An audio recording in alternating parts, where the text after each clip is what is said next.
Oh yes, here we go. The liberalists or the libertarians, um, or as I've come to call them, or I guess everybody calls them, but I mean they've really started to embody the lolbert moniker.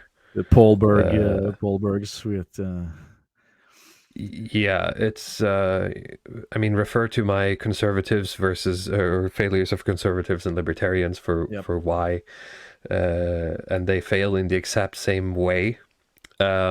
And in one of your, I won't play it now, both for copyrights and because of translation issues. But you sent me a rap, Luddick, Oh that they yeah. had made before the election, and there's a line in that rap about like political stuff and what these people like, what they want and what their policies are, because they're trying to reach the kids.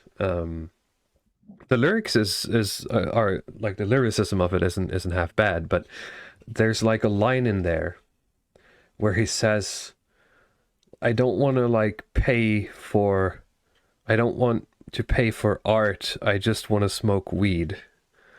Or something like that. Like that's his. He's saying Oh something yeah. about like he don't want to pay Ambitious. taxes for the taxes to go to like art that isn't. And I can totally agree that in theory there's a lot of like shit art that gets government subsidies. There's a lot of shit art that gets like past art On that that is point, being they are funded by the actually, state, and that's I yeah. guess the argument. But it's like I don't want to pay for art. I just want to smoke weed. That's what that's literally what he says. And I'm like, are you aware of how you're like presenting yourself? But the thing is that this party actually has some people with more than two brain cells in it, and usually, I like agree, this and ideology that's kind of what's sad about it. Sorry. attracts a lot of like really smart people initially, but I mean they're supposed to go down the pipeline. You're not supposed to stay in this container. So And they also I have some, I'll say, indirect experience with the party.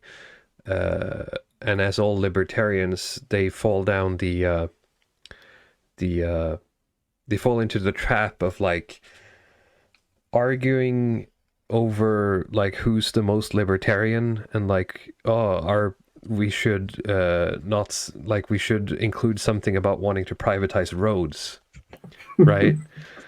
It like, and it's like, okay, I get that that's like a philosophical libertarian point, but you're so far outside what anyone in this country wants. You're never going to get votes on that. And you and this other guy arguing about like who wants to privatize roads the hardest isn't leading us anywhere. trying to just impress other So, libertarians with the Right, political yeah, program. you're So it's like a libertarian dick measuring contest. yeah, I was about to say that. Like a pissing Yeah. contest. Yes, but I yes. mean, we're gonna get like the next parties. I mean, we're gonna walking away from optics cucking pretty hard Yeah. with some of these other parties that we're getting to. So, but I mean, again, it's the sad part is that there's still so many like smart people who are in it, and I hope that at some point they're gonna move out of it and put their mental They capacities probably to something are. more I think productive. the libertarian to monarchist or reactionary path is a real thing. It's I've yeah, certainly taken it. it's very Um, simple too as an argument. It's like yeah, it okay, is. you have a okay, what do you want out of a country? Well, you just want rights, like you want property Yeah, rights and free speech and like right to defend yourself. Well, you just need a constitutional monarchy with like right, some like a flat tax. right. That's all you And need. you're done. And Like you don't have to. You don't need to do anything else. no, Like in theory, if you want to be like a super libertarian about it, right? And there's your libertarian utopia. Um, and also the fact that they believe that they can enact this through the democratic process, as I also mentioned, is a folly. yeah, that's where Um, like you have these people. Like I used to watch Stefan Molyneux and some of these people, and that's just a kind of a tragedy because he's still on the same kind of step on the ladder where like you have these liberals who don't get the sort of reactionary argument, and they're just kind of stuck in like they're almost like progressives where they believe that oh well the world is getting better and better, and we were on the right track, with the Enlightenment, and then like these, we just have like a sort of a bump in the road with these progressives and this sort of woke people. So we just have to awaken people again, so we can continue on this kind of Enlightenment track onto this sort of techno utopia and cap paradise thing.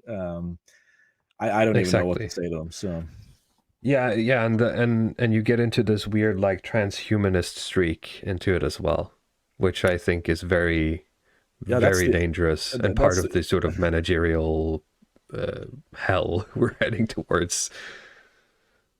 But yeah, so yeah, I agree. So that's like the two paths that you can take. It's now that I think about it, it's either like you go the reactionary, like you try to be realistic, and you take the reactionary path, and okay, we're just gonna have a monarchy, or you have like dictator, some sort of like a Pinochet type, who can just maintain the rules and not increase taxes, or they have these people who genuinely believe in like this Ancapistan, they end up as transhumanists, and you see that with it's not like Milton Friedman's son. I think it's Milton Friedman's grandson who is working with Moldbug to try to create some of these oil rig societies, and that guy's just like a full-blown transhumanist, anarcho-capitalist. So it's there seems to be a lot of overlap between that and the specific group. Yes, it does. All right, that's enough bashing libertarians.